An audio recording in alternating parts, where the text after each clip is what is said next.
បងប្អូនដែលសារទិញថៅប៉ៅមាន subscribe ជាមួយនឹង Spotify Netflix ឬមួយក៏ ChatGPT ប្រើប្រាស់ជាមួយនឹង Canadian Mastercard Virtual Card ថ្មីនេះដឹងតែចំណេញហ្មងទទួលបានទឹកប្រាក់ត្រឡប់មកវិញ 100% សម្រាប់ការបញ្ជាទិញលើកដំបូងកាន់តែពិសេសទៀតទទួលបានទឹកប្រាក់ត្រឡប់មកវិញ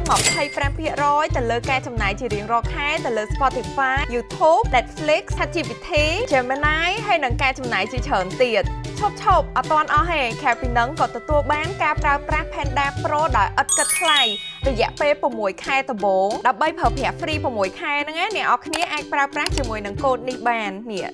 ចុងក្រោយគេគឺមានឱកាសឈ្នះជាមួយនឹងកាបូបដាក់កាតរបស់ brand LV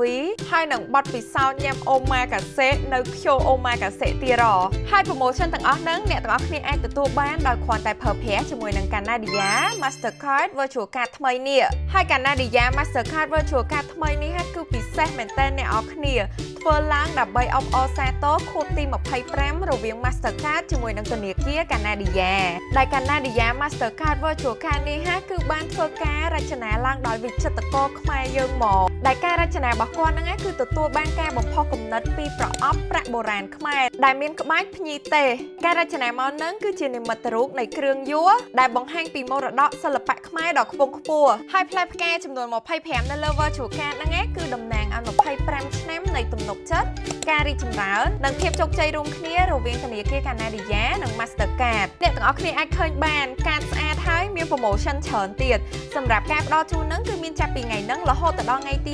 31ខែធ្នូឆ្នាំ2026ចឹងវីដេអូខ្ញុំថ្ងៃហ្នឹងគឺមានតែប៉ុណ្្នឹងឯងអរគុណបាយបាយជួបគ្នាវីដេអូក្រោយ